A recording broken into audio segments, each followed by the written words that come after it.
No, I know. Can you move to the seats actually?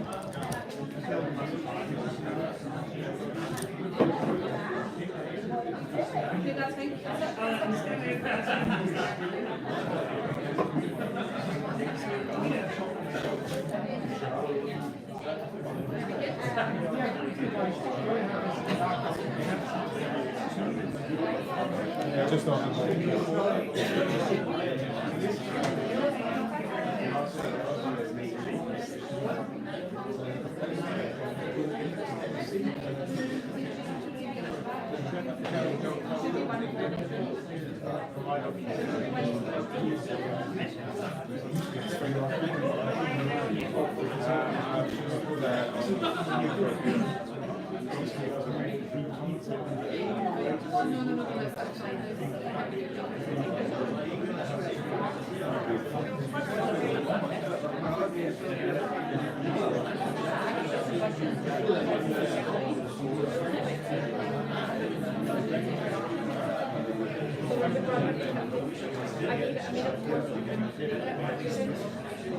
No, they all went.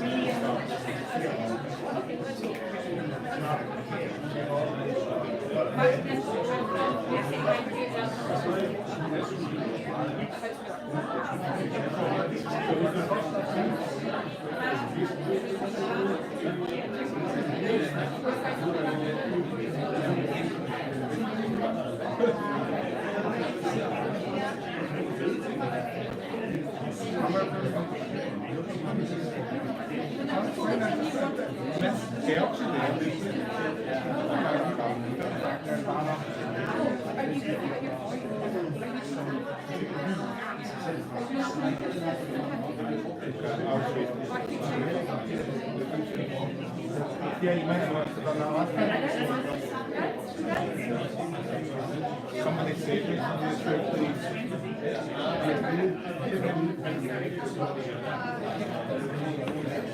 Yeah? Okay, everybody. I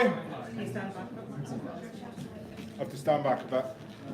How am I looking on the iPad? Amazing? Amazing. Yep, we'll go with that. Hello everybody, wonderful to see you all here. I'm Mark Irwin, Principal Officer for STEM, but forget about that tonight. Just part of this wonderful community. So it's great to have you here. I'm just going to say a couple of words. First thing I want to say is a big thank you to Banner. Jim's up the back. Banner sponsored us for this event tonight, so basically they've made this possible for it to happen. So can we get a big round of applause for Jim and Banner?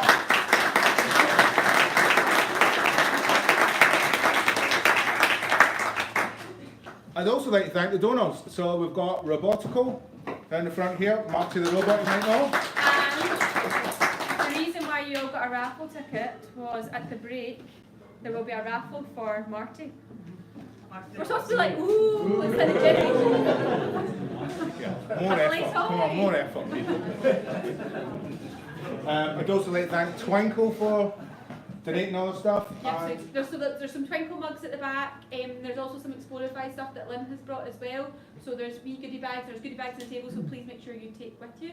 I know teachers like free stuff, so that's why I was. Yeah. Bags as well. I had lots left. Oh, there's other bags too. Excellent.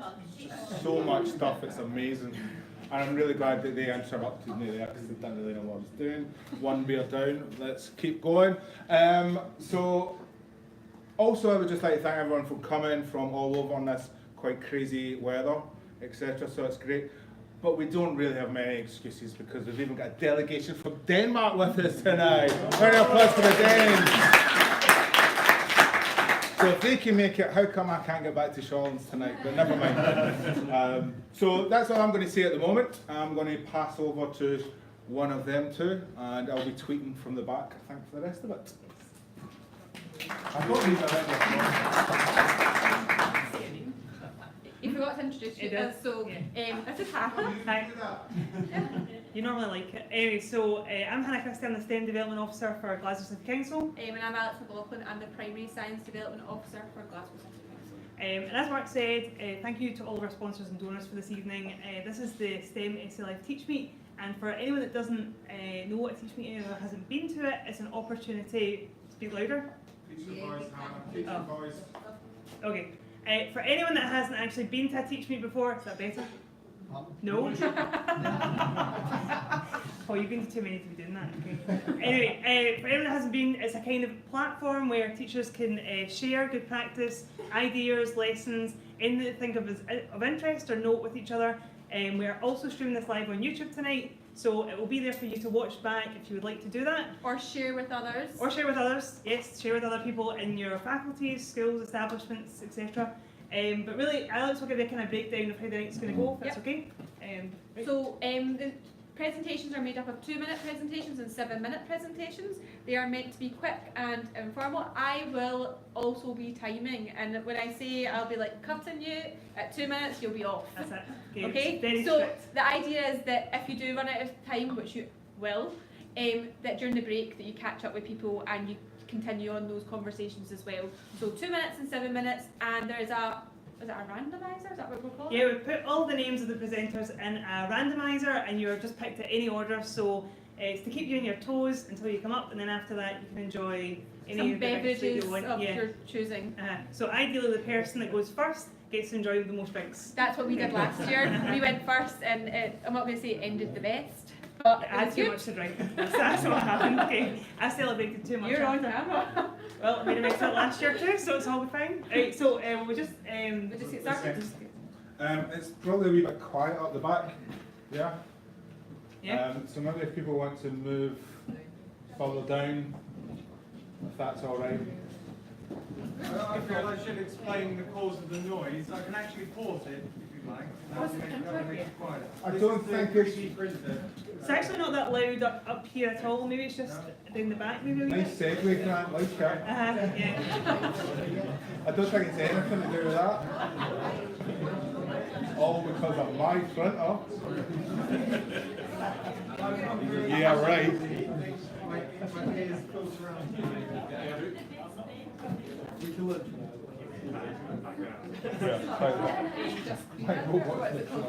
So if you want to see it on the commercial break, then Still milking it. I know you've got that. Not all these things, so it's mixture of two ones. Okay.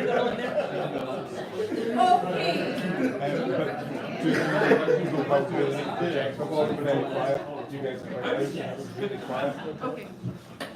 Just losing it, I don't know why. Okay, in the back. So apparently Hannah and I are quite loud most of the time, surprising. So if you are coming up to speak, please speak quite loudly because I think the sound is getting a wee bit lost because of the shape of the room. Yeah, so project your voice. It's a teacher voice all night, even though everyone here is already a teacher, so they'll all be judging me. Supposed to make you feel at ease. Yeah.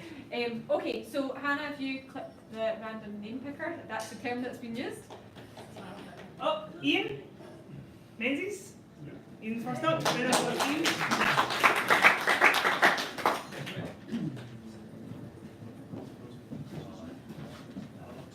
Hannah, have you just got to do the background? You just got to do it. Oh, sorry, I pushed these.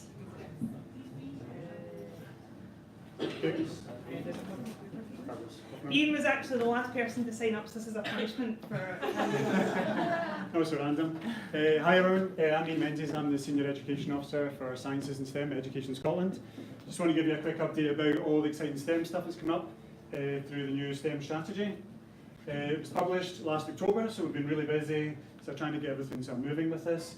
4 big themes: excellence and equity, but also connection and inspiration. How do we join this up and really inspire young people across Scotland?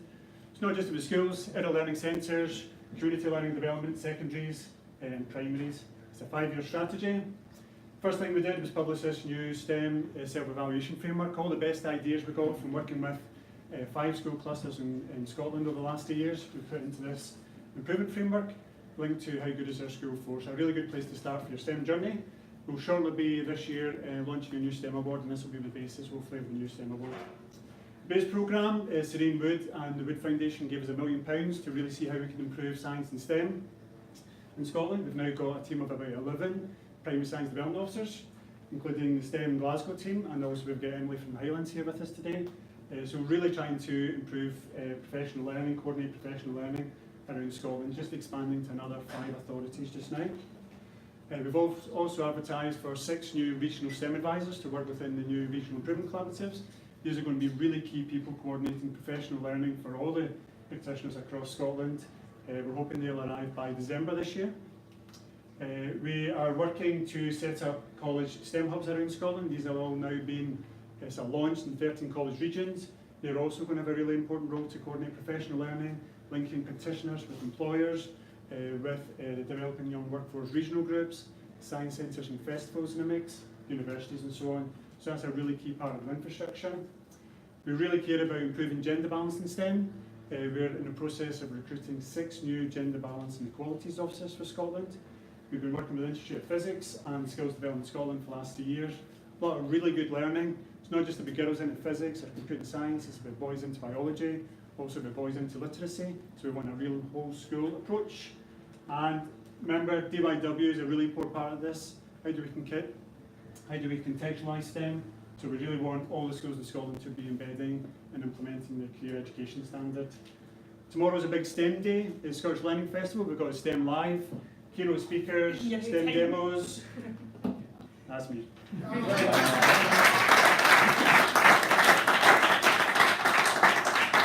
I'm really impressed. Ian came in and was just like, I'll do one if you want, and that's what he's done since he came in the door, so well done. We'll let you away with the 10 extra seconds. Okay, so next up we have, start my timer.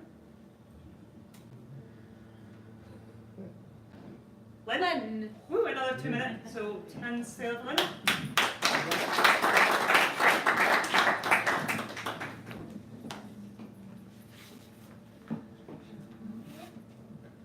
Okay, I'm Lynn Scott and I'm from Sandwood Primary, and today I want to share with you a great free resource for science called Explorify.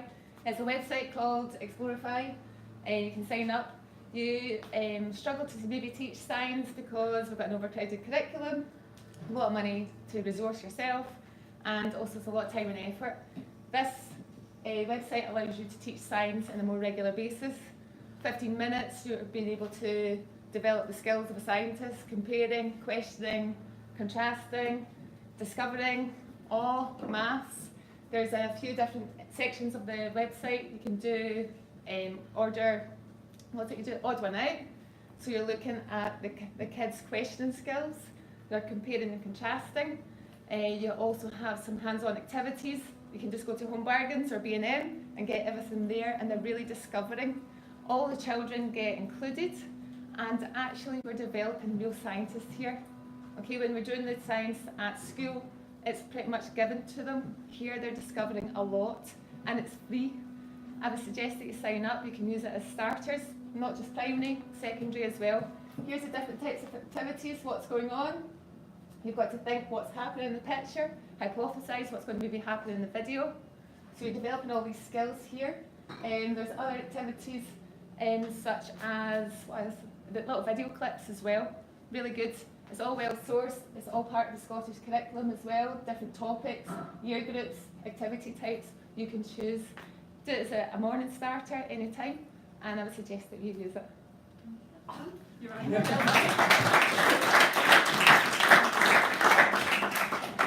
And with that, Lynn's brought some posters, and I think if you watch 9 videos, kind of stickers for different videos, is that what? For each activity. Yeah, for each activity. So there's nice big stickers as well that you can use in your classroom. And next we have Rebecca? Okay.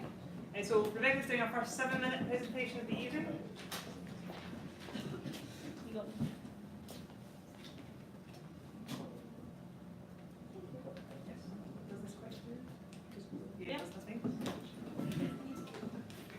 Hi, my name is Rebecca Elliott and I am a design technology Can you just teacher. come in a wee bit? I know you were trying to avoid it, but the YouTube audience want to see you, so.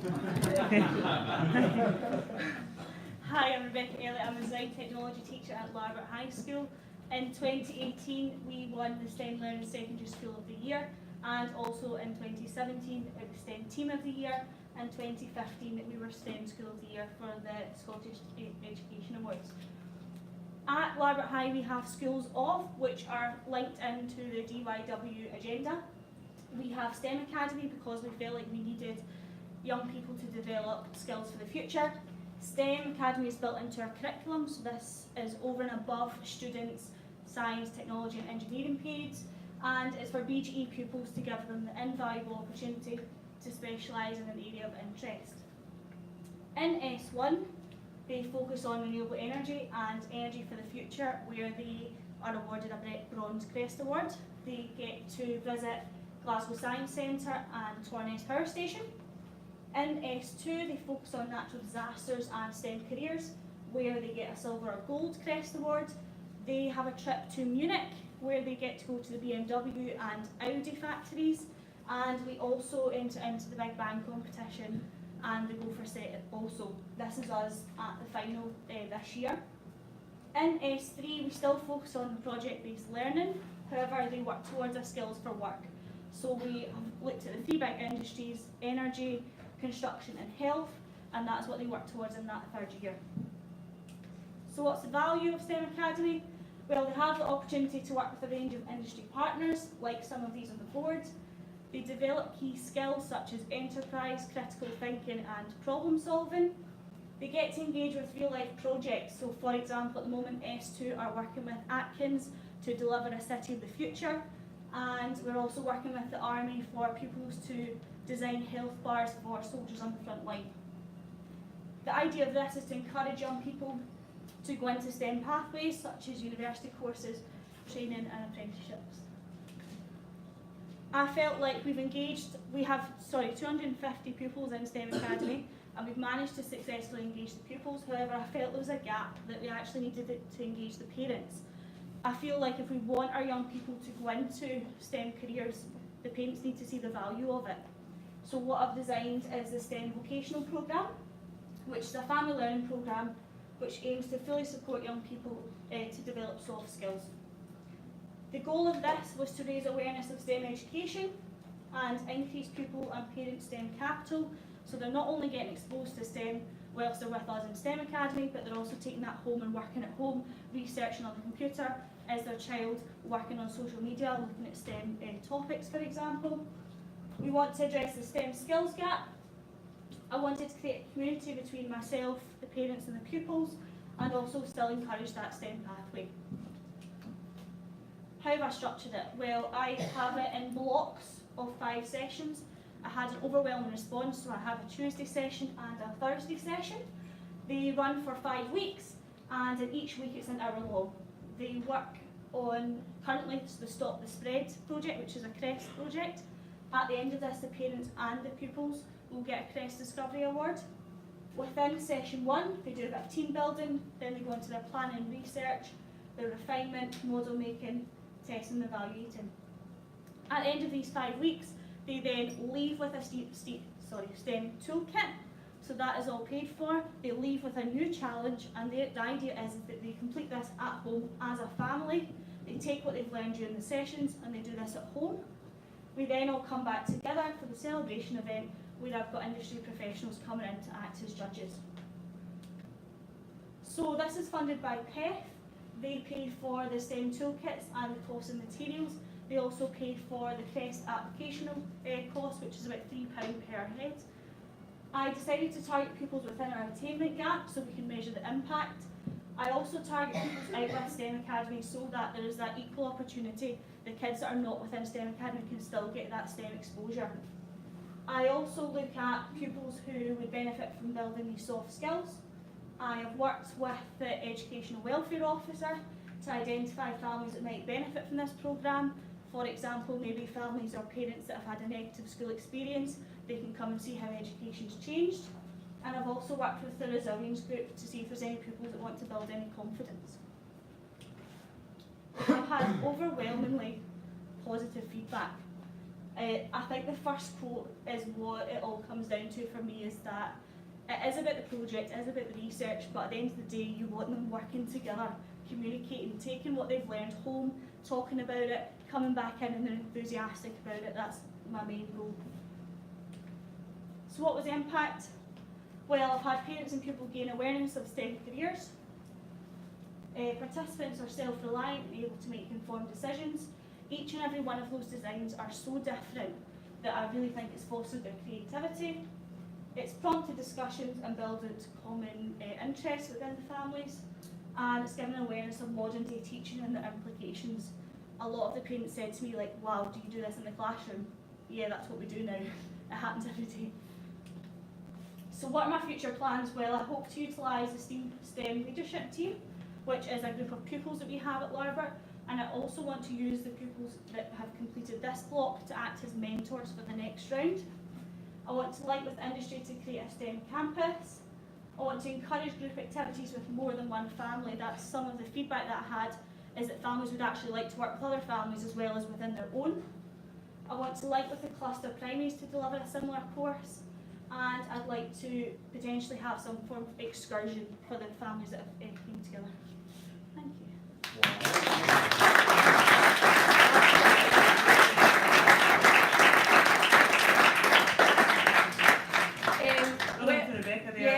On time as well, which we like to see. I know, and you see, I told you I had nothing to worry. It was very, very good. So well done, very informative. And I also like how structured that was as well. That appeals to me. Because I'm sad like that. Okay, Hannah, who have we got next?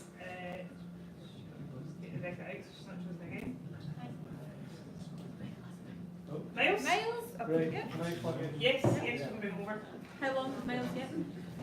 7? 7 minutes. Up to 7, Up to 7, yeah, here we go. No. Reject here.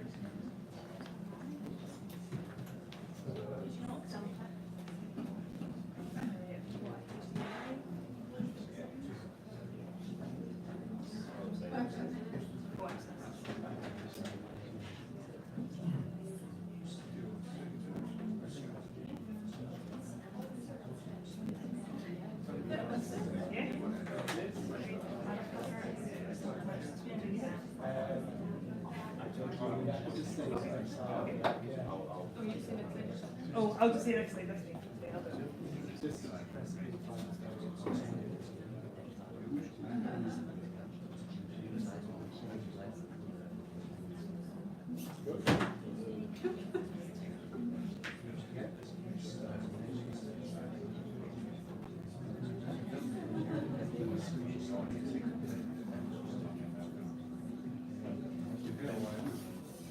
Okay, brilliant, yeah. So, okay, well, we can probably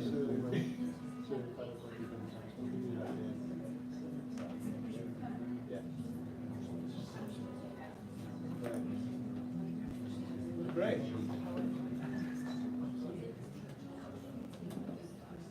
Okay. Hi everyone, my name is Miles Bax and I'm here with my colleagues Finlay Page over here, as well as Marty Barobot.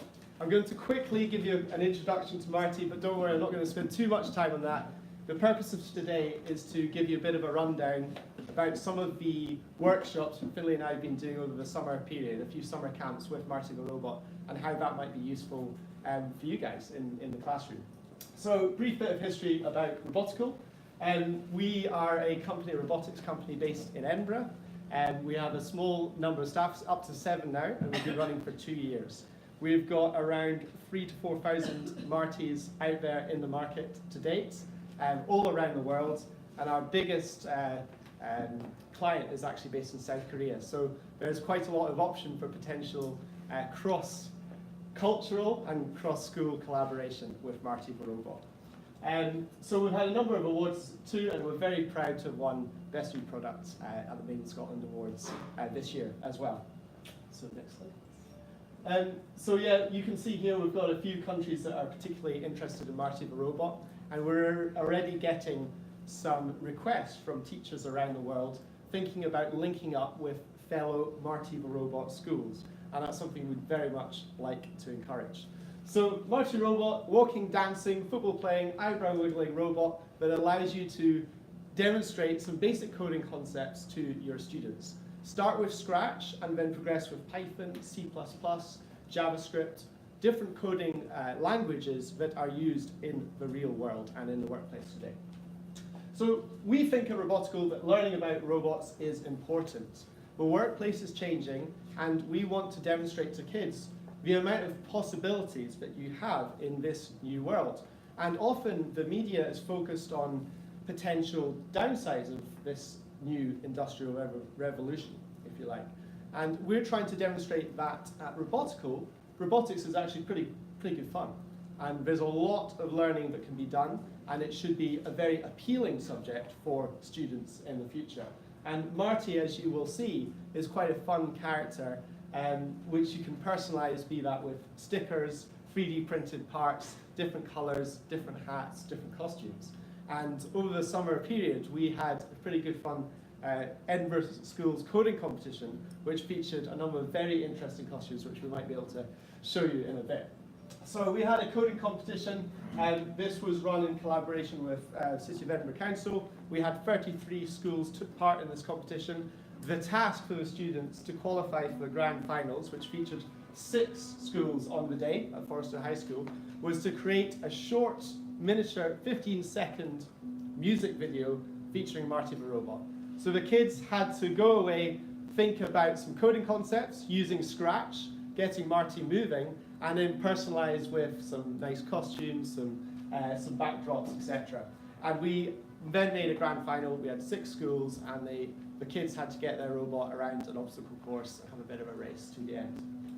We've also done a number of workshops this summer, including some in schools in Scotland, as well as working with corporate partners at Bring Your Daughter to Work days.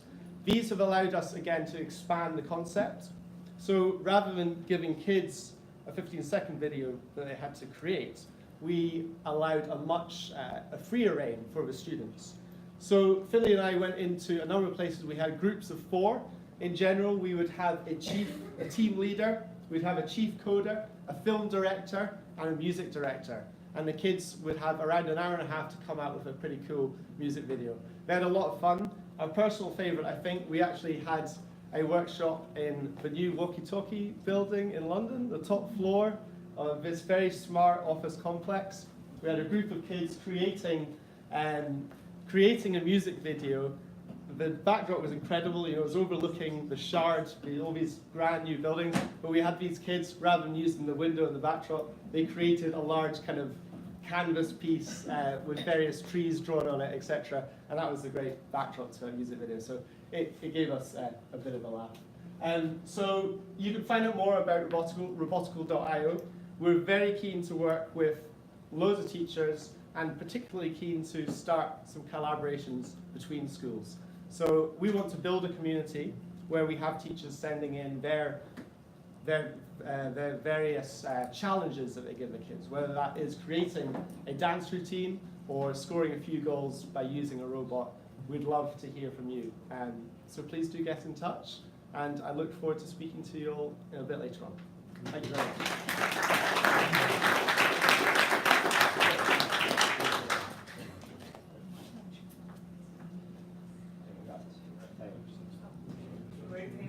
No, you've got 2 minutes. Well, you've got a minute and a half. Got a minute and a half. Okay, well, can we show this video? Yeah? Okay, right. I don't know if you got some sounds. But Marty looks great on screen. Does. We like to fix it. We'll just talk over it because there's no sound. So we have a few screenshots here. We went into Christopher Primary School actually last week, and we did a bit of a workshop with the kids there. We worked with the teachers. We also have a few clips from our coding competition earlier in the summer, and you'll see the kids really enjoy being quite creative with the robot. So potentially you can see some pretty wacky costumes. This one here, for example. This is the obstacle course, so that was timed, and we had to have the kids kind of coding at real time. So there are a few loops that they had to jump through, including a slalom course, as well as using a wall and a bump switch on the robot to program the robot to kind of turn and change direction. So a few challenges there. We have a building side as well to the robot. So although you can buy Marty pre-built, you also can introduce kids to design and engineering concepts with the kit build that we offer. And of course, as demonstrated before, we have lots of stickers which the kids can really customize the product with. In terms of at school, we offer a command hub which allows essentially a classroom in a box. Once you get the robots, you can attach these robots to a network that we provide. You don't have to worry about school Wi-Fi system, and that allows you to get started straight away. And again, the kids here are filming the fruits of their labours, various coding routines and wiggles that definitely provoke a lot of excitement and good fun. So You're doing really well talking over this video. We've definitely got a lot of really keen teachers working with us already, and I think in the future getting even more will allow us to create more of a community and many more Marty fans. Thank you very much. Thank you. Hannah and I had a go at building Marty, and I would say I'm quite good at an IKEA build, but maybe small things not so good, but it was actually much easier than I thought it was going to be. So it was a good wee trial that we had. Okay, Harry, you just plug the laptop back in.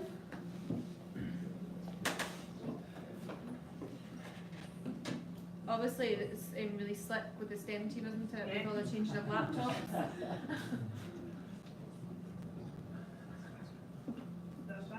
Yeah, that's good. That's good. Okay. Okay.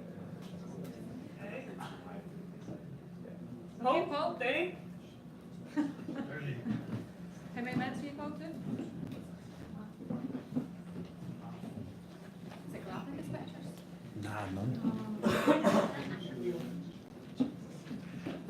It's only 2 minutes, so I thought I'd go at this 2 stars and a wish concept.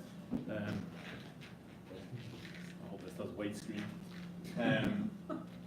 Something that my 2 stars and a wish is based on 2 things that I think we're doing quite well that are very, very simple, and just kind of one final message. So one of the things that we've introduced over the last year within our faculty is something called a starred agenda. Now this doesn't have a robot that looks really cool, but it's actually proved to be very effective and really popular. So for those that have departmental meetings, departmental activities, how many meetings have you been to where you spend half the meeting listening to somebody speak about the agenda that you've already read in an email? It's a waste of time. So what we've done is very simple. We put a star next to the items that are just information items, and people can read those. For Scottish-based schools that use Glow, I don't know what you have in Denmark, but what we ask our staff to do is just give the email a simple like. And if they've liked the email, they're acknowledging they've received it and they've read it. If they've done that, then why do you need to talk about it unless there is a specific issue? So there's a chance at the start of the meeting. Is there something that we need to talk about? If not, let's move on. Let's use the limited amount of time that we have to do something useful, because we all complain about time and we all complain about workload. So my thing this year has been, how do we maximise the use of time that we have? And the starred agenda has been something that's really, really simple and has worked really well. We just get the agenda out, stick a star next to the stuff. Second thing we're doing well, and this is a really new thing, I've got a suspicion that I am late to the party, because when I say this to people, they kind of look at me as if I knew about this already. On Microsoft Form, last year we spent a huge amount of time doing pupil focus groups and getting the opinions of our pupils, and we sit down in a room, and I still think there is a reason to do that on a one-to-one basis and in groups, but there is much easier ways of doing it. Microsoft Forms is one of them, and the last final message is simply that it's the small things that are important, and there's nothing else really that I can say.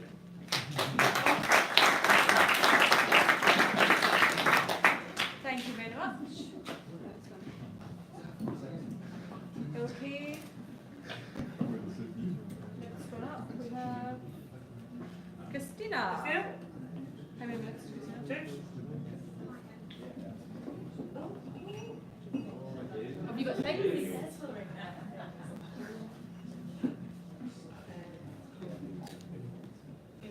How many minutes did I say? sign up for that. Just Two. panicking, but that's fine. I'll give you the thought. No, I was going to have to wing something then.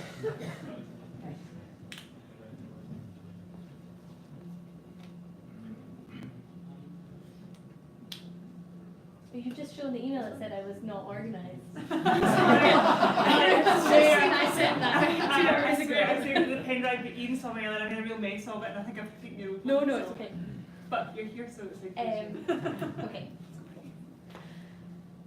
This isn't hugely interesting, but we had noticed in our physics department anyway that the pupils in our classes were definitely changing when it came to kids getting through to a higher stage. So we were getting more and more kids through that were managing to pass the Nat 5, and that's fantastic, but they weren't actually getting to a higher class with the skills that meant they were going to be able to progress through the year. So what we have tried to do this year is we have broken down everything. So I was taking part in a Dylan Williams tapestry group talking about new forms of assessment. So basically every time that a pupil sits an exam, or sits any form of assessment, it's not about a number on a box, it's about where are they at, how do they go further, and do they know how to do that, and then their own assessment and assessment of the peer. So we have taken, instead of a unit that would normally have 6 topics and 6 tests, we've taken it down so that it is just a quick 10-minute test that you do maybe once a week, like making it much, much, much more often so the feedback is instant. We mark it in class, so that instead of the teacher going away and marking it is what do you think the answer is. And the next step from there is that they don't get a mark on the feedback. So to begin with it was, right, you get used to this, we do this all the time, now you get a mark. And now next term we're taking it to the next step, so they don't get a mark. The best they will get is you got 3 right and 2 wrong. Go figure out which ones. Most of the time though it will be you forgot that velocity was negative again and again and again. Go back and check it. And then our next step is to move on to peer assessment, that they can spot a mistake in someone else's. Success so far, when we first started, I have got rid of all their names, so that's okay. But when we first started this, now this does look like a colossal spreadsheet, but it's actually quite fast because they're doing it themselves. I had over half the class failed the first test, and that's when we realised that this just wasn't going to work. And now I've got to only 3 who are still struggling, but hopefully with a bit of support are going to make it that final push. So that's that. If anyone would like it, I've got it with me.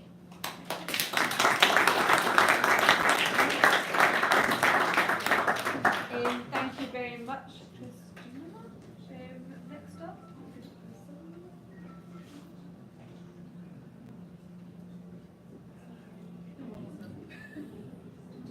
Paul. Paul? How many minutes? How many minutes now? 7? Paul, you're 7? 7, yeah, I don't know if it lasts 7. Right, I'm going to do something completely experimental. Usually for a 7-minute presentation I'd have at least 15 PowerPoint slides and I would be really slick. I'm going to get you to try and download some apps onto your phone. A couple of years ago we bought some data loggers in school and they weren't particularly cheap, and one of them is still sitting in the science room in its box because no one's actually bothered to get it out. I have used one of them, but the other one we hadn't. And what I discovered just recently, or last year started using, was actually you can download free apps to your iPad or to your phone, and you can use it as a data logger. So the first one, if you want to go into your app store and just do a search for light meter, all right? If you've got a proper phone, okay, you'll find this one. If you have an iPhone, there are other light meters available, okay? And what I'm going to do is pass out some bits of coloured card, and you can pass these around and just try different colours of card. And what the light meter does is it measures reflected light off the different colours of paper. I did an activity with my class at the end of last year that was almost a bit of an accident. We had a lovely sunny day, and I had a magnifying glass, and I thought, well, what can we do? So we went outside and we set fire to bits of paper, or we burnt holes in bits of paper. We didn't really, it was very safe. We burnt holes in different coloured bits of paper, and we timed, to make it scientific, we timed how long it took to burn the hole in different bits of paper. So a piece of black paper to less than 1 second to burn a hole through it. Whereas a piece of white paper, after 3 minutes, it hadn't even made an impact on it. And so the children became really interested in, well, why is that? Why do some colours of paper, why is the darker the paper, the faster the light is, the sun burns a hole in it, and the lighter the paper, it doesn't. So we then we timed them all, and we drew a graph back inside, and we got a nice graph of the colour of paper and how long it took. And then we thought, well, let's have a look at the reflection of the paper. So we then took a measurement of each of the different coloured paper, and we got a measurement of the reflected light. And what it turned out is we got a perfect straight line graph of the measure of the light reflected off the paper against how long it took to burn a hole in it. And the kids absolutely loved it. So I'll just give you a bundle. You just take a couple and pass them back. And if you've managed to download the light meter, I did check before G here, it was all right earlier, you can have a go. While you're doing that and while you're playing with those, the sound meter is a brilliant one as well. And you can download a free sound meter app. It'll draw you a lovely graph of the sound over time. I've used this outside to measure wildlife sounds, to measure traffic sounds.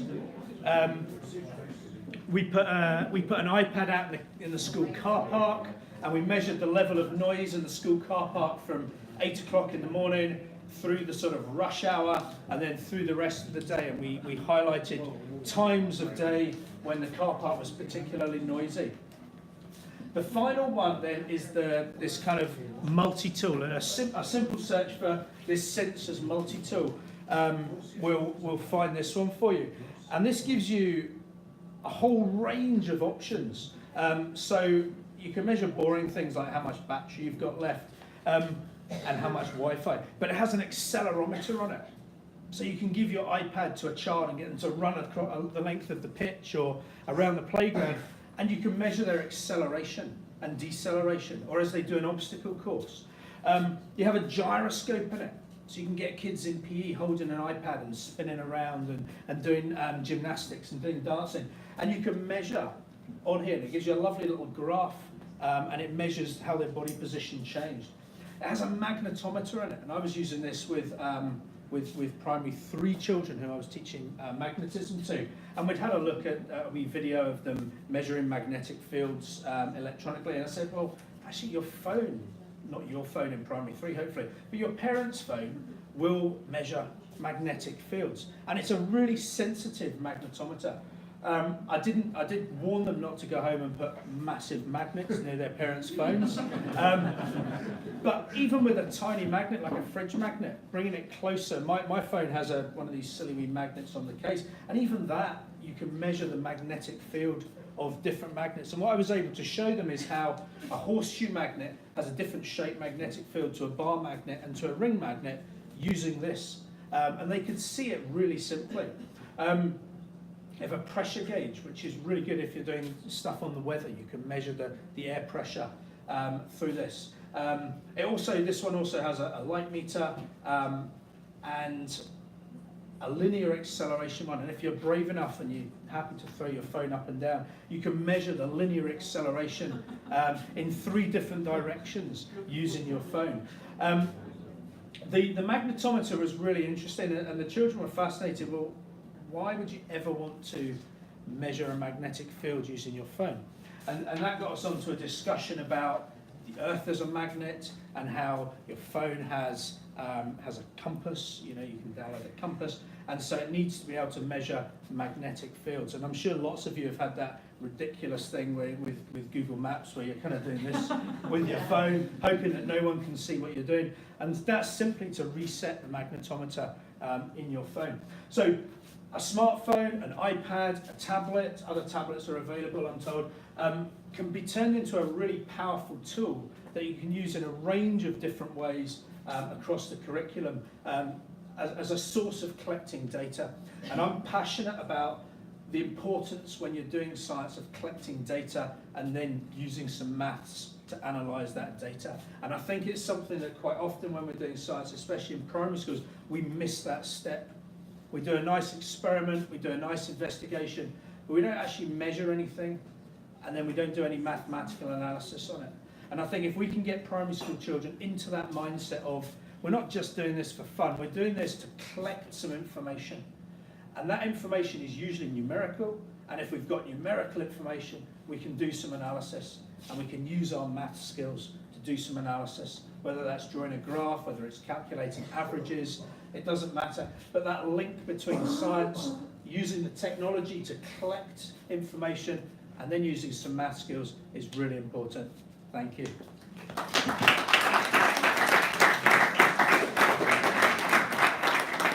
Thank you, Paul. I think we have time for, maybe depending on the time of it comes up, for one more before the break, where we will obviously announce who has a raffle prize of Marty, and there will also be some canapes, and there's more tea, coffee and drinks as well. So I'm kind of fingers crossed this will be a 7-month, not that one.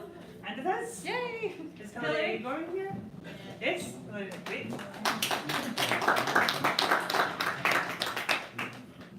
Oh, not you, adults.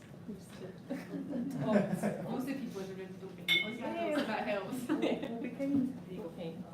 Who's having this? Okay, so I'm Hillary. I am a primary 5 teacher in West Lothian, and I'm just going to talk to you a little bit about our journey and my role in STEM. So where we're at the very beginning of our journey. We've been carrying out audits using the STEM self-evaluation. Was expecting a cheer. Thank you. We're carrying out audits. We've decided to set up a working party, which has been running from last year as well.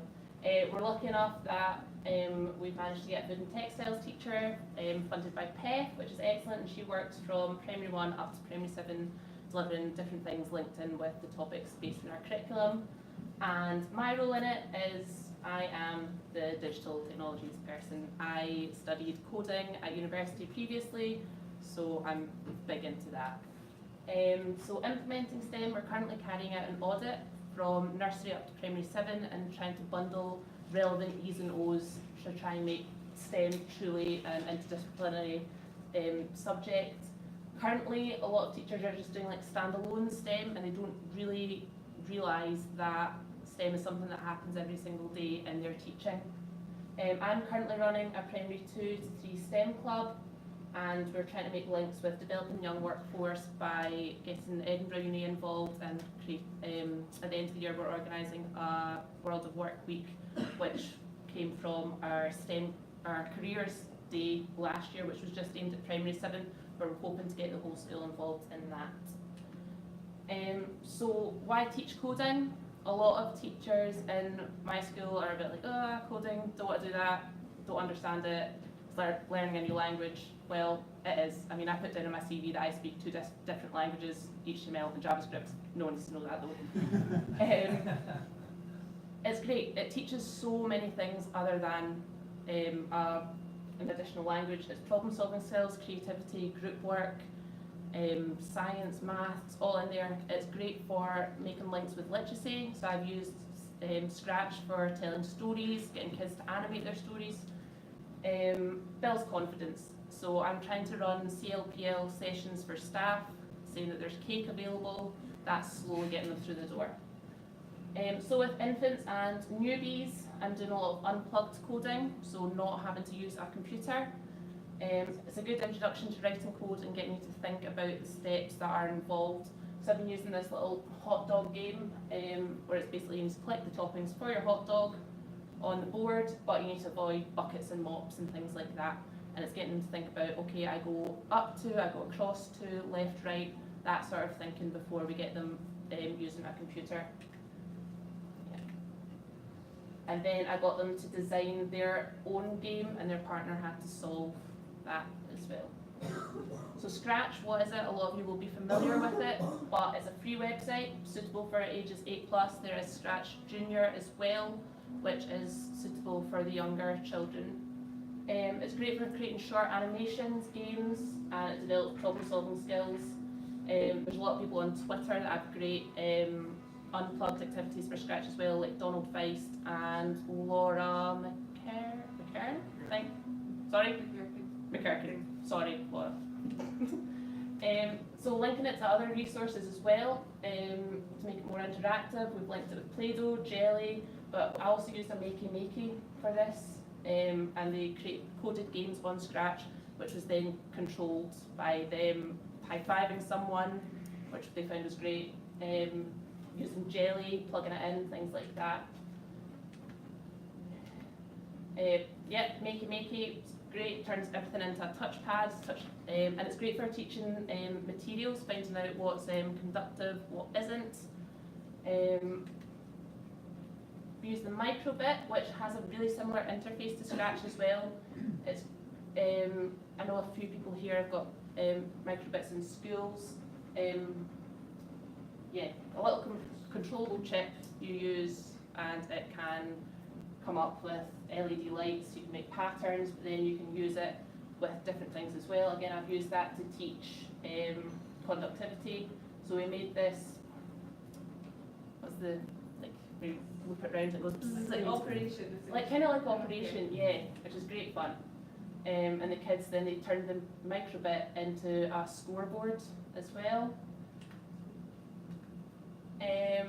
The code, oh yeah, I ran a code club last year, which was oversubscribed. I taught about 30 kids, split over 2 days, code club from primary 5 up to 7, and that kind of led into my vision for this year is having digital leaders in the school to take that forward. So that's my part in our STEM journey, and thank you.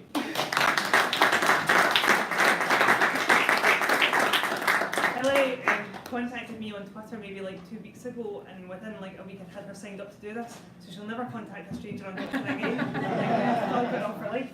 Right, I think this is Yeah, stuff so that we're we going to do. take a wee break. Do you want to do the raffle now or after the end? Okay, so if you get your raffle ticket out, do you want to come up? Yeah, that'd be great. Okay.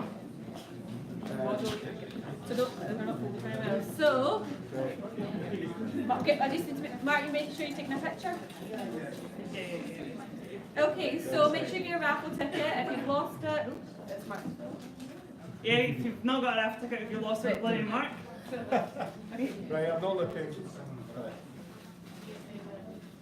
Just starting this right now. Okay, so the lucky number is number 81. I don't think anyone's got that number because there's not that many people here. Okay, go again. This could take a while. Wait, does someone have 81? Let's not like. They don't because I did an order. This looks like a large number. Keep going for smaller numbers. Okay. I was trying to be organised, not do it at the same time. That time. That'll do. The lucky number is 35. Oh, that was close. There's... No? Even lower. Even lower. I got 9. Even though. Because I put it enough so that I don't have to stand and do two That's things. not. Keep going. That's... Oh, right. Oh, are we? Okay, that's fine. Get this one out of Yes, there. yes. To be honest, I don't actually know who anyone's got the ticket, so you could just put in and just choose a number. I should not have left you, Mark, in charge of this. I just One want to job, do two okay? things at once. I bought the raffle Okay. tickets last Yes, week. this was Okay, it. it should work. It's 29. Yeah.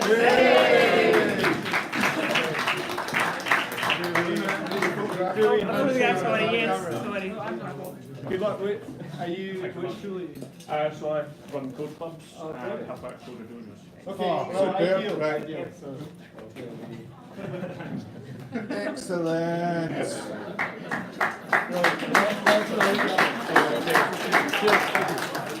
I don't know, a year subscription?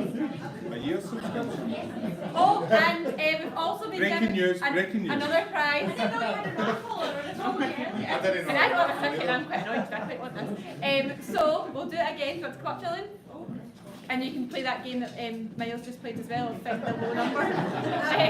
So, Gillian's with Twinkle, and they have a prize. I will give you a year's free subscription. I know some of you are secondary teachers. We do have secondary resources as well, so speak to me and I'll make sure you get the right type of subscription if you're a winner. And First time lucky. Low number. 68? No, sorry. We should be ditching these numbers as you're pulling them out, so. 23. That was a number I gave out, because that's, what was that, 29? Yeah, 23. 23. I think that's But then mine. again, I'm forbidden. Do you want the subscription? Isn't it better given to somebody? If you'd like to donate that, it's fine. Yeah, But I think it's better given oh, that's great. Thank you. 10.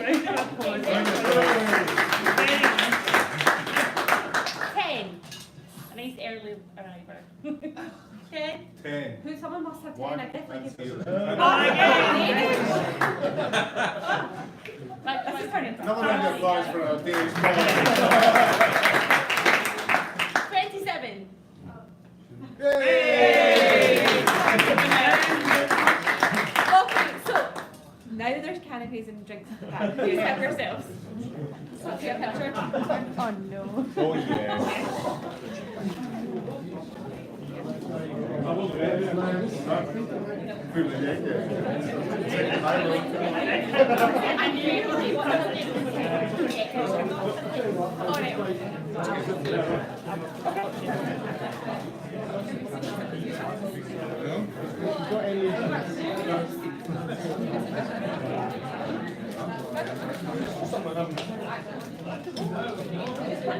The village I grew up in, last night,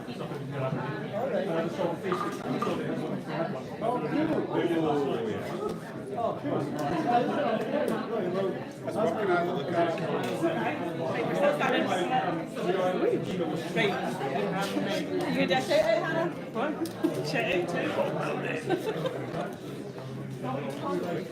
Sorry? 10 minutes or so. You're in for a quick nap or something? Plenty of time. in the village, it's like 200 people come out, and my dad used to run all those things like there's a new thing to do, learn to scratch and stuff like that. First night last night,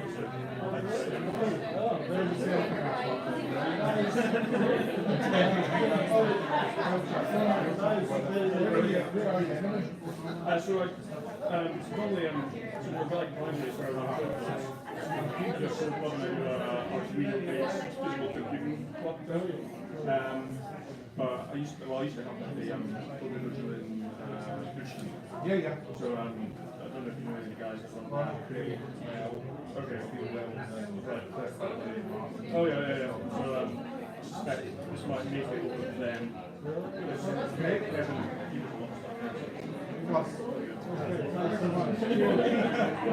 How about the rest of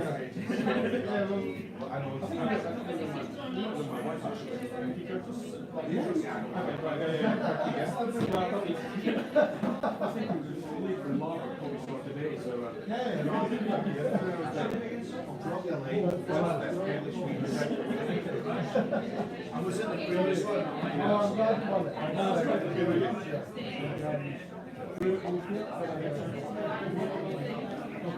You alright? How you doing? Good, yeah. Sorry, my name's Craig. Hi, I work at Glasgow. So, I'm sworn. This is very interesting. Yeah, so we were thinking a couple of things, like me and my colleague sitting there. And I wondered how possible it would be. So we run, first thing we've got a STEM. We get loads of people to come in and do different things. Would you guys be available, interested to come in and maybe run like a wee competition? Maybe either primary school kids or one of our, like a coding club or something? Would that be something you guys do? Potentially.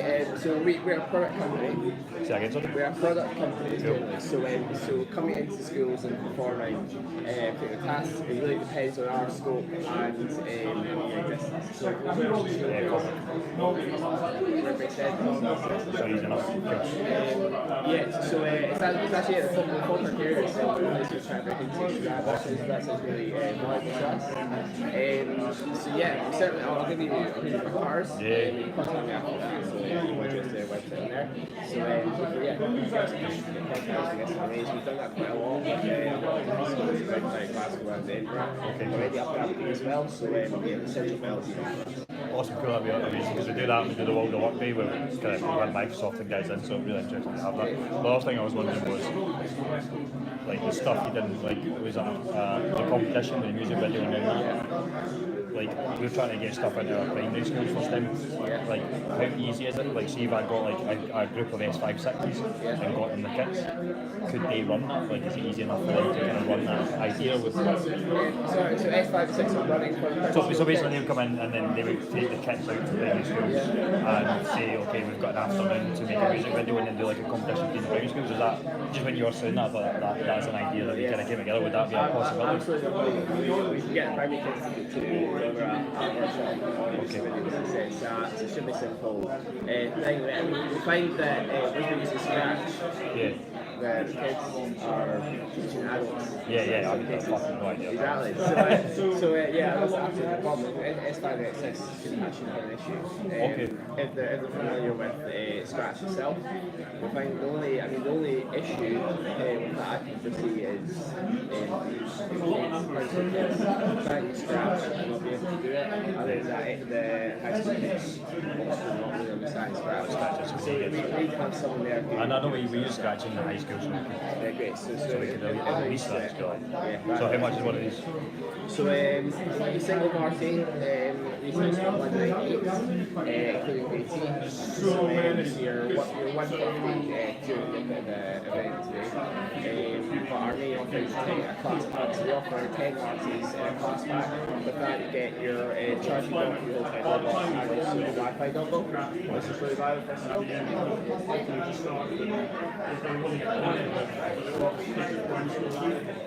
So I've got a load of movements about Windows, outside sense, and things like that. I ran it with Scratch and get it interactive.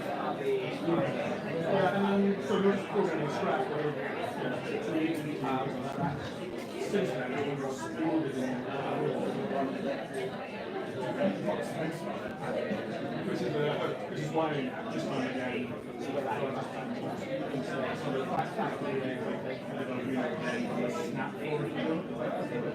Snap was like this Snap application. It was basically full Scratch Flash. Snap with all JavaScript, but it was basically Scratch. HTML5 JavaScript. Snap for a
Fantastic.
So I'm actually supplementing here. I do course conference and usual things. So that's what I'm here for.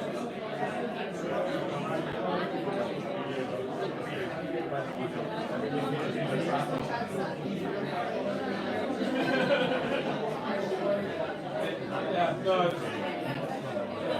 Oh yeah. So this, so like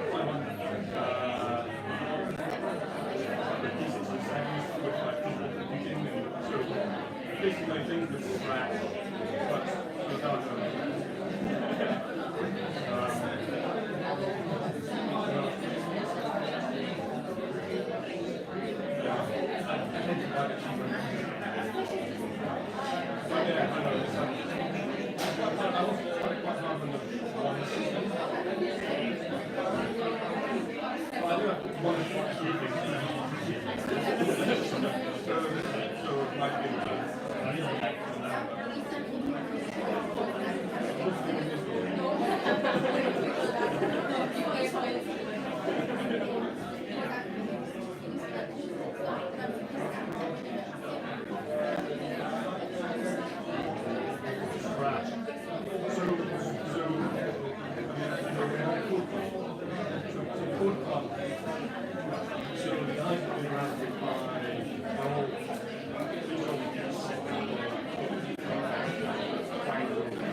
Yeah, and then the next project will use some of the knowledge and by the 5th or 6th one,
Så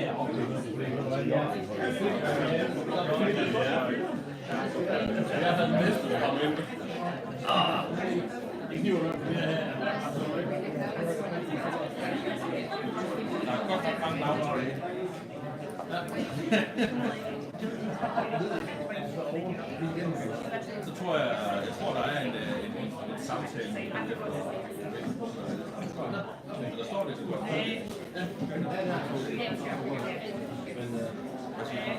Right, I think we'll make a start if the people that have already presented could come and take a seat. I know you're all relaxed now having the drinks. Mark, leave him alone. I know.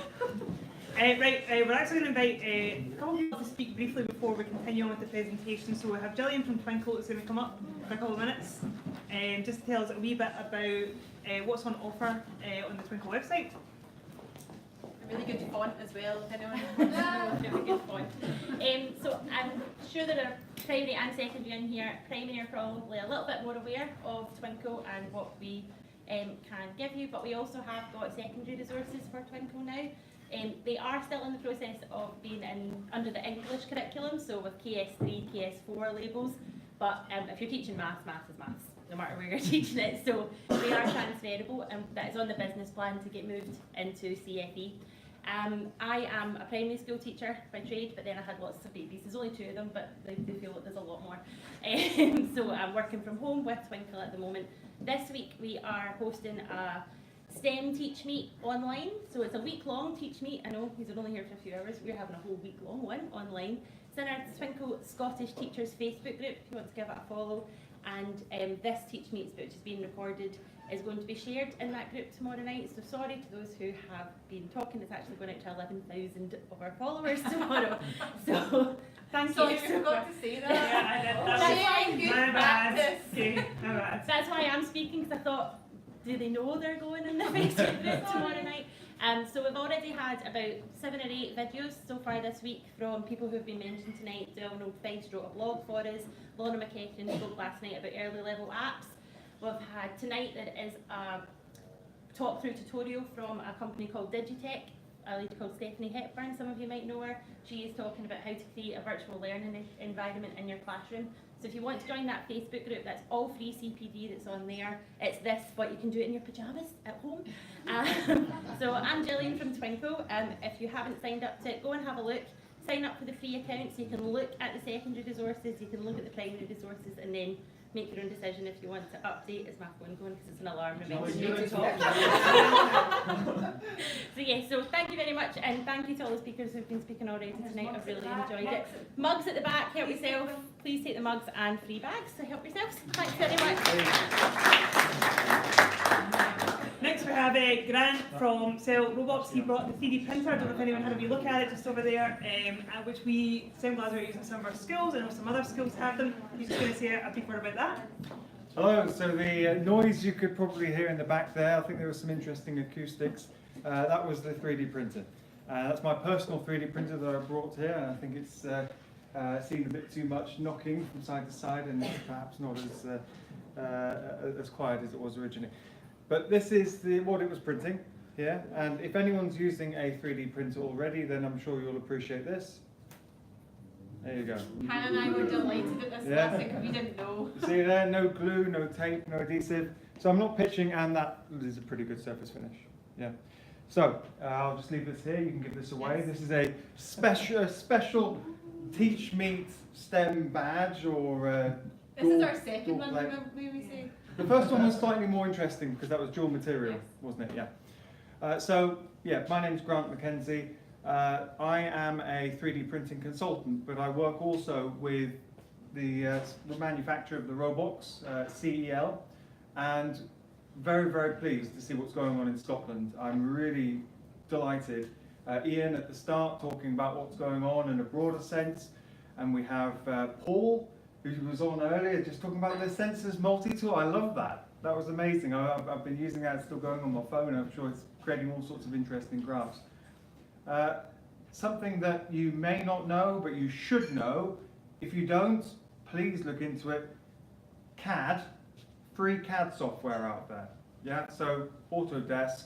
I'm not there's no commercial relationship with Autodesk, but if you're not using Tinkercad, yeah, for your primary school students, if you're not using Fusion 360, look into it. It's completely free and awesome. Okay, so just like Paul was talking about the free stuff out there to help you measure the world around you, free design software as well. So also very pleased with the developments in England with Cleeps. Does anyone know Cleeps, the advisory service? Yeah? Okay, so they released a 3D printing risk assessment. It's the current one actually. And it's now the first time that 3D printers have been... Okay, so one more thing. Robots basically is fully enclosed and it meets the Cleeps advisory service recommendations. I know that Banner, something that wasn't mentioned at the beginning, Banner, as part of their sponsorship, they are offering the original Robots unit that's doing the rounds here at a 20% discount to anyone that's here. So get in touch with Hannah, get in touch with Jim about that. And I'm very pleased to be working with Banner. They're a Category A supplier to Public Sector Scotland. So I'm very, very pleased. At last we're working with a partner where it's easy to get consumables, etc. from them. So anything you want to know, feel free to contact me, Hannah. Great resource. Just go Thank through you. Hannah. Hannah. Hannah is brilliant. Hannah's brilliant. Okay, thank you.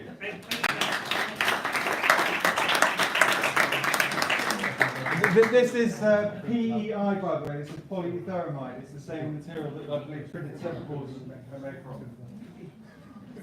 Okay, next, so we have a few left. So Ross. Nice. Oh, yeah. How many minutes? How many minutes? 7. Oh, I'll just give you the thumb.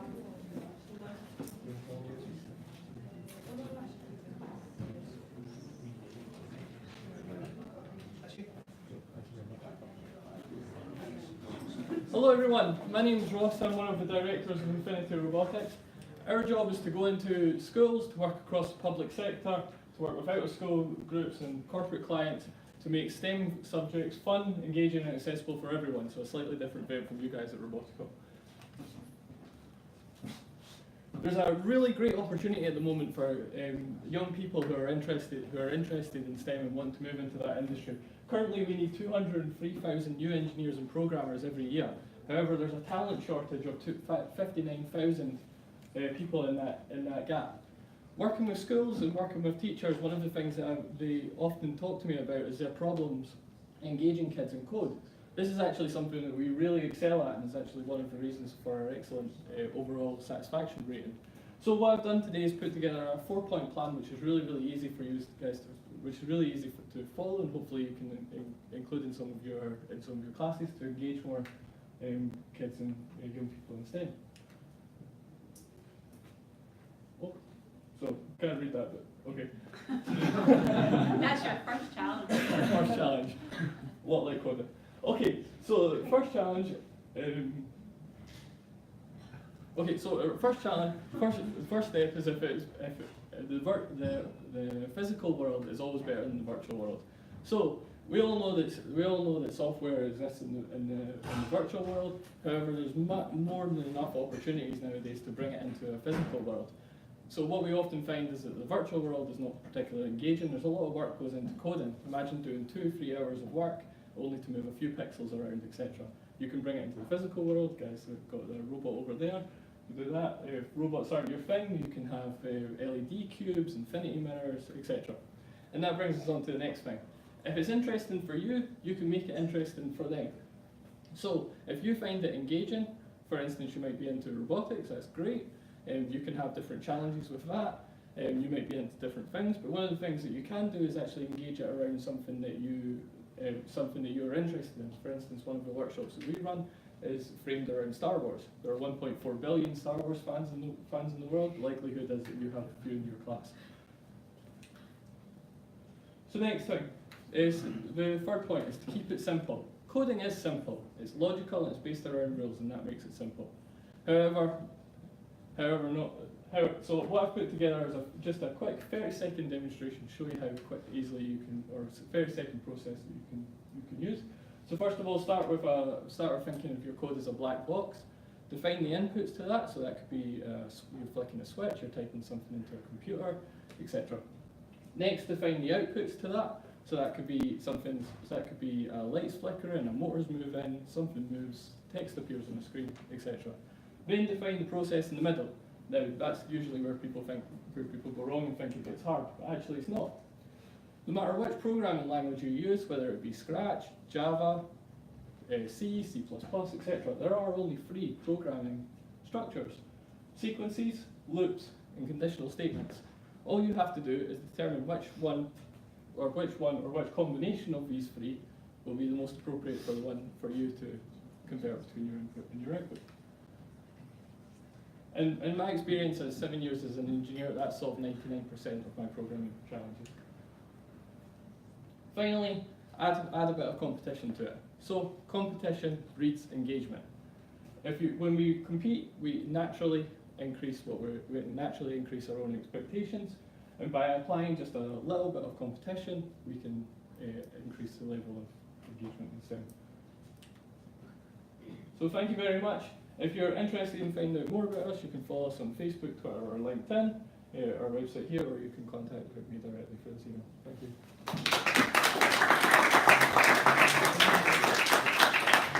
Thank you very much, Ross.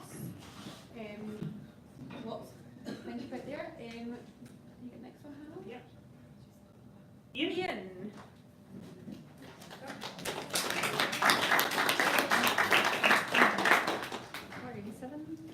7 minutes, yeah. Teacher voice. Teacher voice. Thanks very much. Can you hear me okay at the back? Even nervous about my voice. Afraid so, thanks Mark. So I'm going to talk today about the work that I do as part of the project team at All Saints Secondary for STEM development and the Young STEM Ambassadors Programme. Just a wee bit of context first of all. Scottish Government set STEM, as we all know, as a national priority, so this is in response to that. As far as I was aware at the time, we were one of the first schools in Scotland to do something like this. One of the first few schools, and it's with the broad aim of providing out-of-class learning opportunities for pupils in the hopes of increasing the science capital. So Rebecca earlier spoke about science capital. That's just the amount of exposure young people have to science, technology, engineering, maths subjects from home.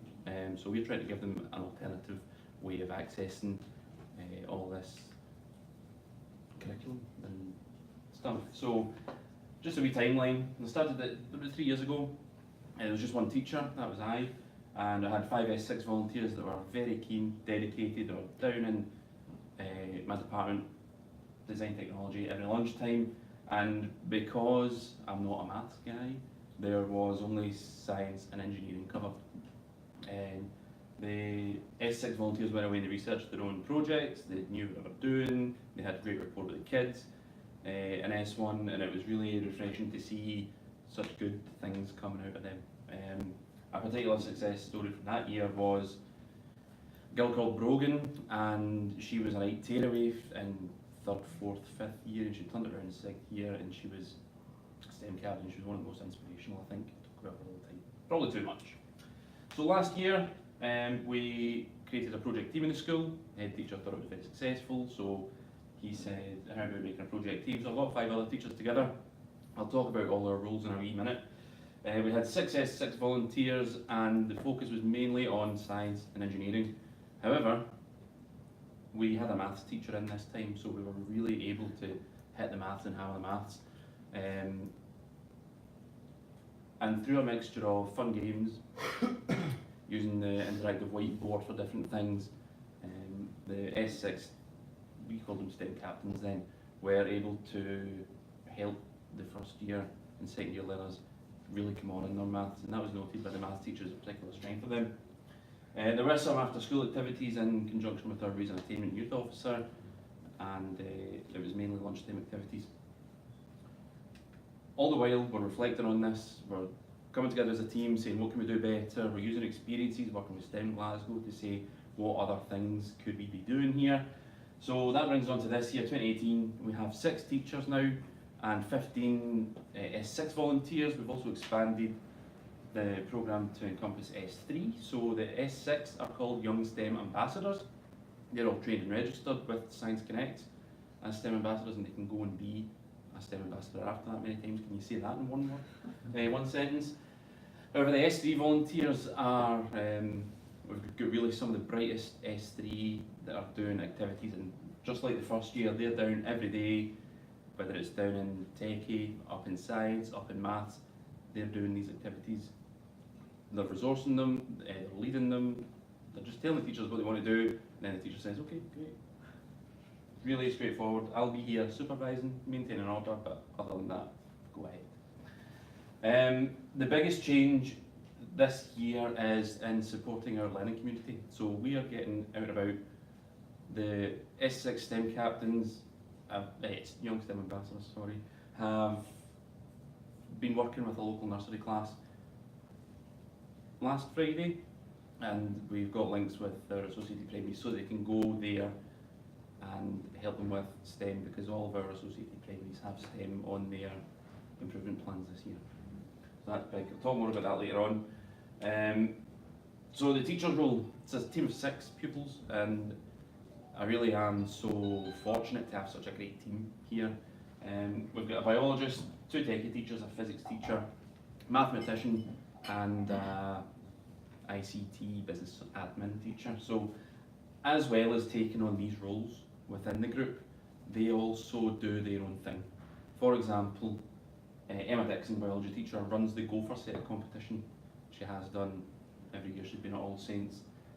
She puts on, to promote employability, she does career carousels where we have links with local industry. They come in and they go around, the group of second year go around each stall and see what different jobs there are out there. Lynn Milet is in charge of fundraising. She got us a huge grant from our local youth bank, and we were able to buy our very own robots, actually, the CEL 3D printer thing, based on Hannah's recommendation. Thanks for that, Hannah. That was good. It doesn't work for me. I'm not getting commission. No. Oh, you're not? Oh. You'd think I know. I did have that out, I know. Joanne Bailey is our early years liaison. She works closely with the nursery schools. I think that just suits her personality a wee bit more. Bright, bubbly, very engaging with children. Whereas teachers like me are a wee bit more grumpy looking. Christine is new to the school this year, but she's mentoring our S3 STEM captains. I've just been told about the time. And other things as well. I think the words underneath are pretty self-explanatory. Moving on, our Young STEM ambassadors are looking very nervous in this picture. This was the first outing to a nursery school, and by the end up, it was a great learning experience for everybody. I mean, yeah, I mean, I'm expecting some time back for this. No, we want that picture. Okay, that's fine. The boy there, Alan, looking very nervous at the first going into it. And all the kids there, this girl here is thinking, you're enjoying that a bit too much. This is for us, you're enjoying that. Just from a teacher's perspective, what was really interesting is how the S6 are interacting with the younger people. This boy, the fun one, has a younger brother, and the other boy that isn't in this picture has a younger brother, and this boy doesn't. And it's just interesting to see the dynamic there, to see how they'll develop that over time. And a large part of my remit in the group is skills development. Oh, sugar. I'll just have to flick through these skills development. So I'll be getting the kids to record all these things. Same with S3, doing dissection, making the obligatory oobleck, structures using spaghetti, and that's all I've got that information.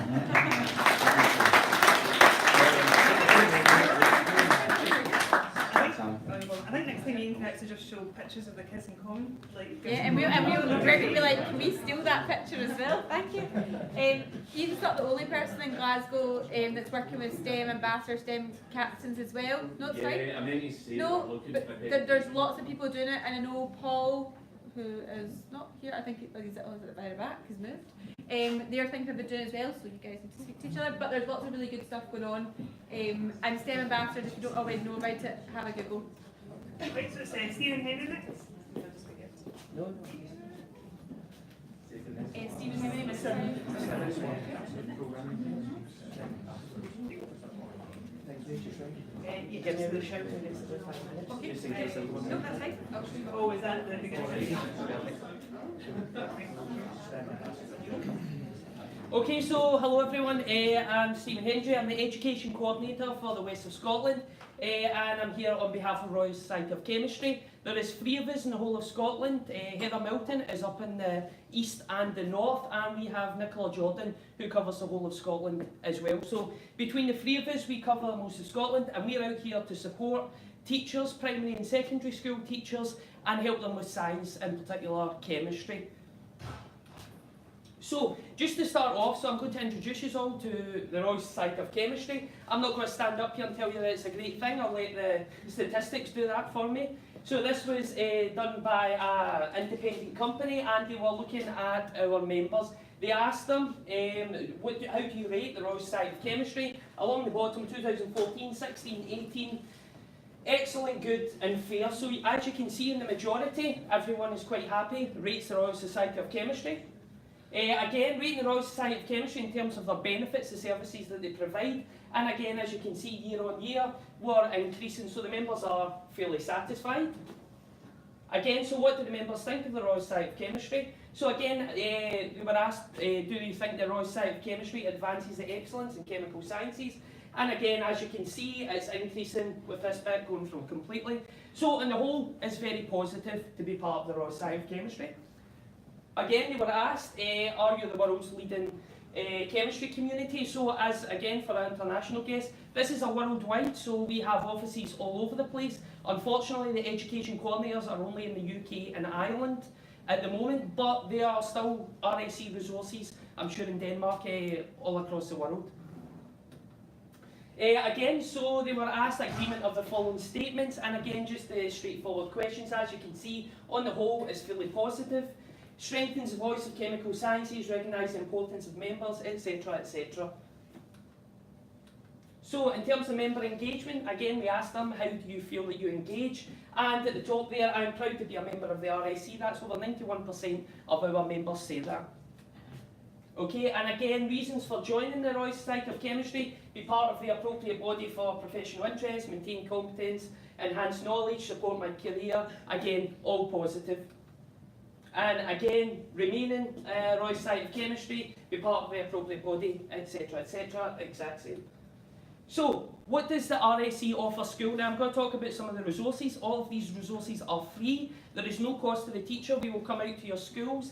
In secondary schools, we have a scheme called Spectroscopy in a Suitcase, where we will deliver infrared, UV vis, and we will also come out with NMR. These are benchtop, and these would come out for usually your advanced higher projects when your students have got a lot of samples they want to run and they have to show that they can run the samples themselves.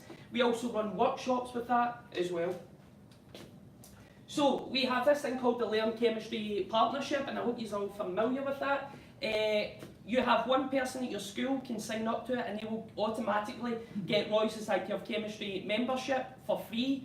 You can have more people sign up to it within your school, and with this you will receive newsletters, emails from us, so we will tell you about any problems or anything that's going on in terms of science festivals, any resources that we have. You also get a monthly education newsletter, so that's including all the resources. You will have education and chemistry magazines. Again, these will be delivered to your school. Education and chemistry is really good.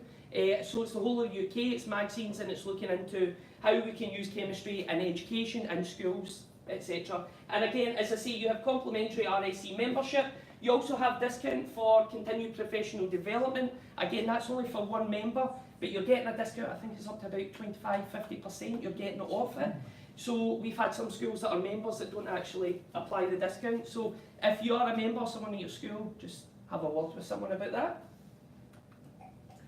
So this is the Learn Chemistry platform, and as you can see, at the moment we're changing over the website. The website should be changed over in about March time, I think, and it's going to become a lot more streamlined, a lot more easy to use. But at the moment this is still active, and as you can see, browse the resources, you can select the audience, select the age group, primary, secondary, and there is thousands upon thousands of stuff there. This is chemistry written by the RSC members for the RSC members and for teachers in schools. It's adapted specifically for the curriculum in Scotland. We have people in, as I say, we're across the UK, but we focus specifically on Scotland for our curriculum for all the Scotland teachers out there. Again, we have these things here called science webs. These are really good. So recently, 2 minutes left. So recently I've done a literacy and numeracy, and we were using science webs. World War II is the theme and looking into the chemistry. World War II, for example, you've got gas mass, how you separate samples out. It hit all the benchmarks, all the guidelines that you're required for the STEM strategy.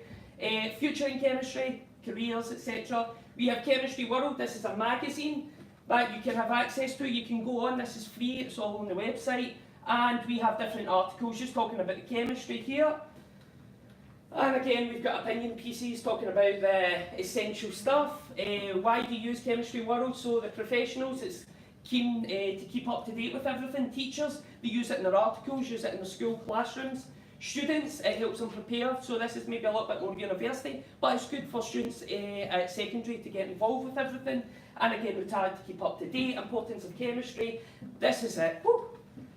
So as you can see, the question, we need to raise our voices when science is being neglected. You're seeing a lot of things in climate change, a lot of things on drugs and things like that. Are drugs safe, etc. So there's a big debate going on here. This was done in 2017 for ASTI Index about how trustworthy people are. As you can see, teachers and scientists are up there in the top 5. So we have a responsibility to educate, and I'm here to help out. That's all our contact details. Please take pictures, Twitter, Instagram, LinkedIn, everything. Blah, blah, blah.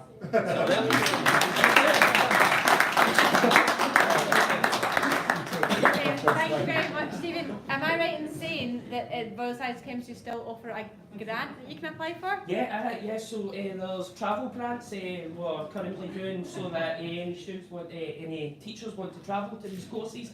But there's also other grants available as well. I have applied for one before and it was fairly simple, and I got to run a project with my primary 7s.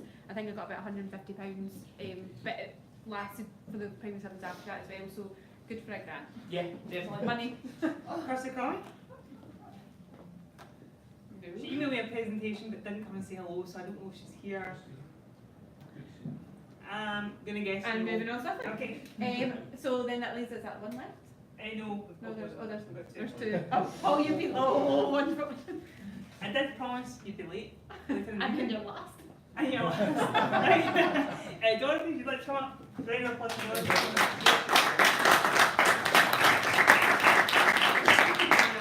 How many? 2. Yes, 2 minutes. Hi, so great to be here. My name's Dorothy Agelis, and I just want to tell you about my new business, STEM Scotland. So I've got over 20 years of experience in science and education in various different contexts. And earlier on this year, with everything that's happening with STEM in Scotland, decided to take the plunge. So here I am. My business is going to focus particularly on supporting primary teachers with maths and science, and we've heard a lot about some of those issues today. So we'll be developing a range of resources and workshops, CPD, all sorts of things. We're going to go anywhere in Scotland. The idea is that we will come to you and we'll co-create specific resources, particularly for your own situations. So the idea is that we kind of do that together. So this is a workshop that I did at the weekend. You can see here a beautiful 3D printed estrogen receptor. Isn't that absolutely gorgeous? Okay, and so this was a master's project that I was involved in.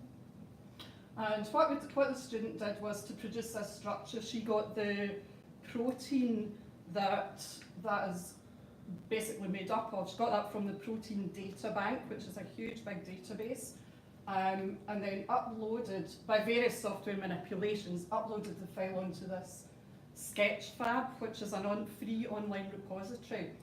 And so when you go to that with your £5 Google Cardboard goggles, you can view this lovely structure in virtual reality. You can climb up inside it. So I think that's a really nice example of what we do at STEM Scotland, where we put together a lot of scientific research and combine it with freely available or very, very cheap resources. So that's my contact details and what some of the people that we're working with have said. So please get in touch, take a card, and let me know how I can help you.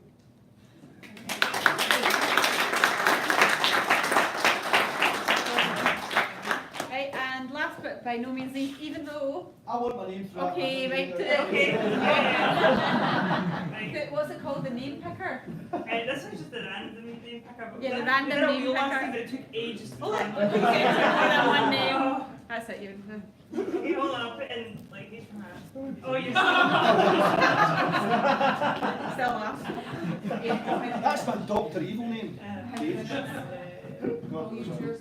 It's meant to be 7, but I'll. You tell No, me. no. When do you want to go to the pub? I'll just put the knowledge on. We've got plenty of time, yes, I've Thank you. I don't put my Twitter name up there because I feel sorry for everybody that follows me on Twitter, because 1/3 is education, 1/3 is football, 1/3 is politics, and the final third is numeracy.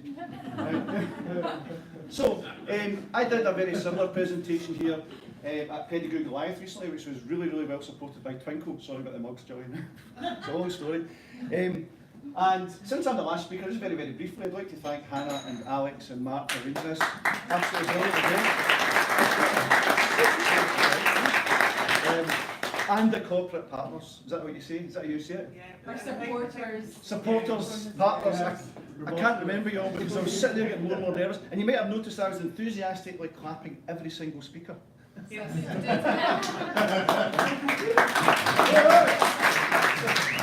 Some of that was a commentary on equality, and a lot of it was on the reciprocity, which I'm quite proud I said that.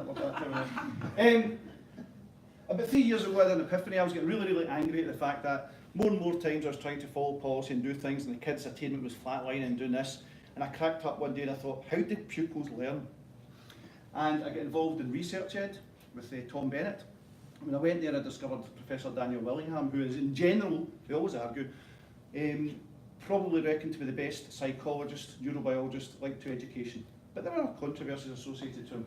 So what I've decided to do, instead of doing my normal sort of presentation, I'm going to give you a couple of wee hand grenades to maybe think about going to have a read, to see how pupils can actually take some of the information, get it in their brain, and I've got some examples as well if you want, and put it back out.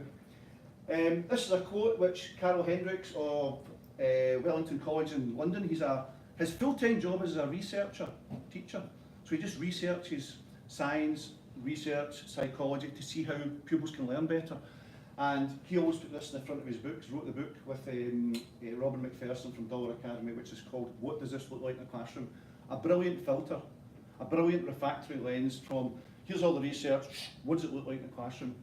And I don't get any money for it, but I can highly recommend the book, What Does This Look Like in a Classroom? So a couple of hand grenades. Why bother? It's all in the big, remember the big green folder? I actually met my first teacher this week who said, what's the big green folder? She'd only been teaching 9 years, but she'd never seen it because you forget. We all got it about 11 years ago, 10 years ago. Yeah, bang. And then she, what's this big green folder you're talking about? Well, it is in there unless you like citations and evidence and references. Which is still getting filmed, right? I'm not looking for promotion. I did a bit of research for Pedigree Goliath, found out that building curriculum 1, building curriculum, I think it was 3, and sciences briefing 15, had a lot of commentaries on all that stuff, and very little on knowledge and science. You can get a pin. So I started reading more and more widely. Why don't students like school? Daniel Willingham, I can thoroughly recommend it. He's a top man. He's a very good communicator as well. He tries to take the complex and make it much more simple. His 2 conclusions from this book, I mean, there's more than that. The brain prefers an incremental challenge, which ties in with this idea of the concrete examples that you're familiar with, and you build on a wee bit and a wee bit more and a wee bit and a wee bit more. And he always says controversially, there's no such thing as problem solving. Second pin. But he clarifies that by saying you really do need some background knowledge to build that on. And the best way I could summarise it was saying that problem solving is a series of connections between old experiences and new ones. So it's a good read and it makes you think. Peter Brown was a mate. It's great to be a Cochrane. See if I write a book with somebody, I'll probably be at the end of it. It's like the Geiger Muller tube. Nobody ever remembers Muller. It's fantastic. This is really, really powerful. I've used this for 2 years now. Frequent low stakes assessment. I had a girl last year in my Nat 5 chemistry class. Just tests, fell to bits. She was actually okay. So I gave her a test a week. Short test, short test, short test. She got her B. She was over the moon. You know, the note's not the be all and the end all of everything.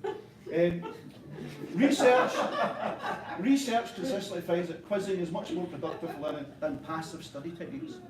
And I still get kids when they go, I was highlighting this and I was cocking this out again. And you do realise this is probably, it's not a waste of your time, it's better than doing nothing, but just. So, this is Ericsson, Anders Ericsson, Swedish, Danish, don't know. Definitely not Danish. Definitely not. It's rubbish. Anders is rubbish. Right? It's not as good as the Danish version. Is it Icelandic? I don't know that. Ericsson. He really promotes the idea of... Don't know the book. You must know, I've heard that joke before I went to England. You're from Scotland, so you all know each other. Right, so the power of deliberate practice, and this is one bit where there's not a lot of evidence that learning outcomes and learning intentions have got real efficacy. But he says, well, actually, if you direct the pupil's learning towards what you're trying to learn, what skill, what you're actually trying to do, and the good example is, imagine you said to kids, there's lots of data and they'd never encountered graphs before. How would you present this data? How many months would it take them to cut the idea of a graph? So you really do need to give them the background of, there's the line, there's the scale, you need to label it, put the units on, here's how to plot, etc, etc, etc. So, very big in that. And the semmelweis reflex. Third pin, fourth pin. That's a great story. And it ties in with Douglas Carnine's Why Education Experts Resist Effective Practices. And he talks about Semmelweis, who discovered that postpartum, after giving birth, the reason why in the 18th century, 19th century a lot of women were dying was due to infection and due to the doctors not cleaning their hands. Did a lot of studies, found it out. The doctor said, shut up you rocket, in Austrian. We are gentlemen, we don't need to wash our hands. It took about 50 years after that for it to actually come through into medical practice. How long will it take for us for some of the things which have come up? That was the results of the follow-through study over decades in America. What's the best way to approach actual learning? Now remember, education can be a bit more than learning. It could be experiences, it could be about socialisation, it could be about collaboration. If you're talking about actual learning, sorry folks, it kicked out as direct instruction for certain things. Okay? What could you do in school? We're adapting this. This is Carol Hendricks's 5 Habits of Effective Learning. It's 5 pages long, and it goes to every student in school. And it talks about the main ones. Is that his name? We've adapted this. It's really, really good. My kids are now doing retrieval practice like mad. They're understanding that elaboration gets them into the A grades. You know, if you remember stuff, you're going to pass. If you can explain it and describe it fully, you're going to get an A. Thank you very much for your time.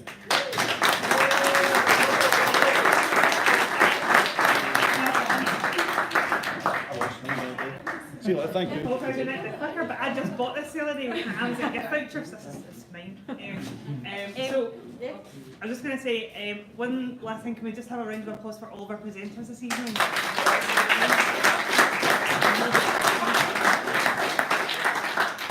So yeah, thank you very much for coming along. Obviously, you're all kind of a bit hardcore and brave the really bad weather. And I know the trains are off for everything, so it doesn't really count. But thank you very much for coming along. It's really appreciated. If you don't already, please follow us on Twitter. Website's got lots of information and resources, including all the key documents from Education Scotland as well. And lastly, I know they have already left, but just a big thank you to Banner for the financial kind of sponsor of the event, and to the doctors as well, and Central for giving their time. So obviously, like, keep your eye out for the next Glasgow TeachMeet, but this kind of like comes to a close tonight this evening. We've got the room for another 7 minutes, so before everyone goes, can I just ask you to thank Hannah and Alex for organising this tonight?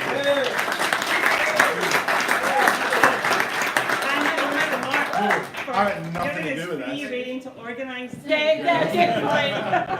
But I think it's from my point of view, these kind of events are really so special for me. I think it's amazing just seeing how much energy we've all got, and this network is great. So we need to keep doing this and supporting people like Hannah and Alex and everyone in this room to keep pushing forward with STEM. So lovely to see you all, and I'll see you all again very soon.